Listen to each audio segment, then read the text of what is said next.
Good morning, students.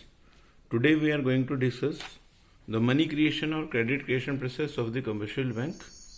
It's one of the most important function of the commercial bank to create credit many times more than its total deposits. Means banks के पास जितना उनका deposits available होता है उससे कई गुना ज़्यादा credit bank create कर पाते हैं. How this process can be possible, उसके लिए कुछ एजम्पशंस हैं.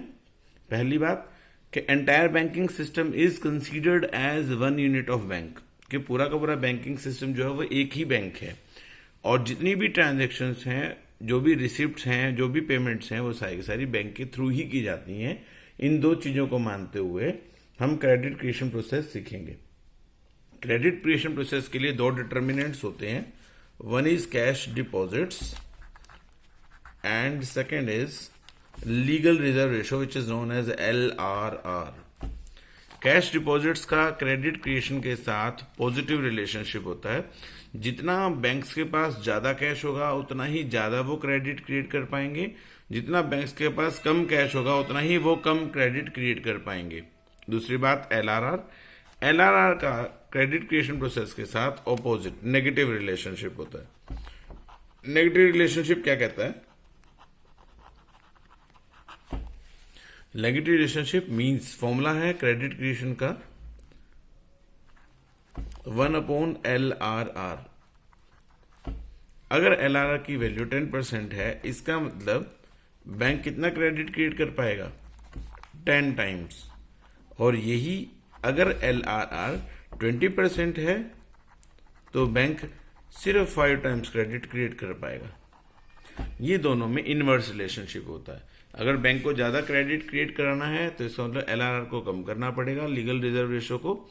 और अगर बैंक क्रेडिट कम क्रिएट करना चाहता है तो उसे LRR को बढ़ाना पड़ेगा. ये दोनों में पॉजिटिव रिलेशनशिप है. और कैश डिपॉजिट्स ऑब्वियस सी बात है, जितना ज्यादा कैश होगा उतना ज्यादा क्रेडिट क्रिएट कर पाएंगे, जितना कैश कम होगा उससे हम कम क्रेडिट क्रिएट कर पाएंगे. अब ये प्रोसेस कैसे चलता है उसके बारे में मैं आपको समझाता हूं. इनिशियल डिपॉजिट्स किसी भी बैंक के पास जो भी हैं,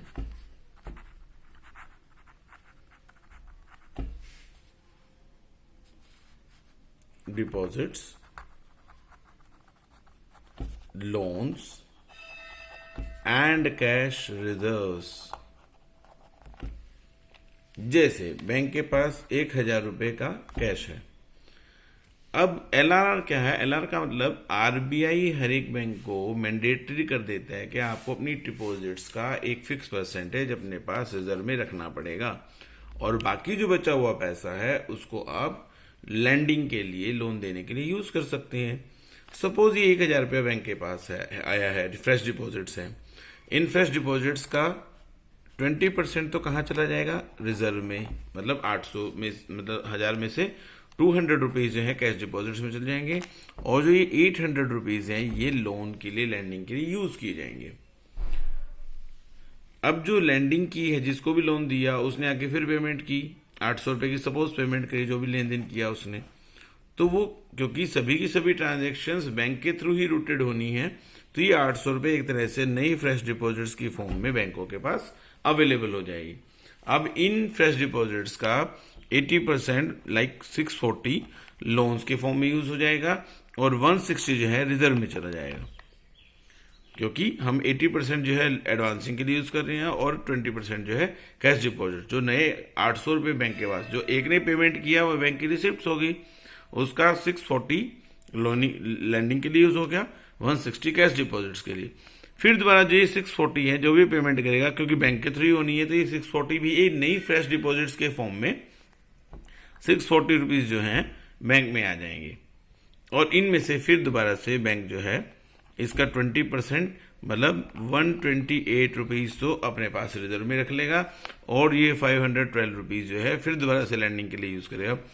इस तरीके से ये जो प्रोसेस है ये लगातार तब तक चलता रहेगा जब तक कि टोटल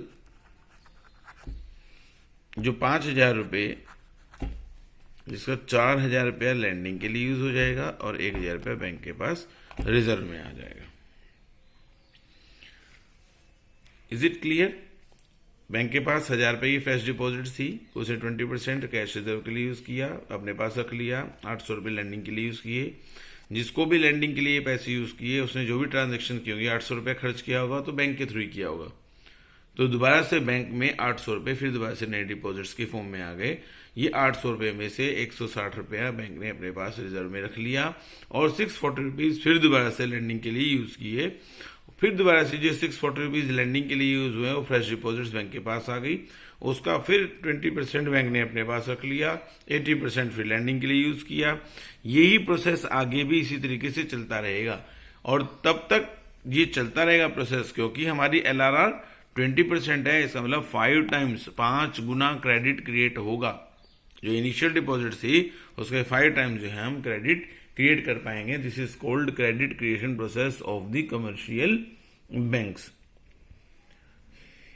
टोटल डिपॉजिट्स का एक फिक्स परसेंटेज ही बैंक अपने पास रिजर्व की फॉर्म में रखते हैं, बाकी सारा पैसा जो है लैंडिंग के लिए यूज कर लेते हैं। लेकिन ये फ्रैक्शन ही क्यों होता है? क्योंकि सभी जिनको भी पैसा बैंक ने उधार दिया है वो सभी के सभी एक ही टाइम पे सारा पैसा निकलवाने के लिए नहीं आते, तो और बैंक के पास कांस्टेंट फ्लो होता रहता है नई डिपॉजिट्स का, तो इसलिए बैंक एक फिक्स परसेंटेज ही अपने पास रिजर्व में रखता है और बाकी जो है लैंडिंग के लिए यूज कर लेता है। तो this is called credit creation process of the commercial banks.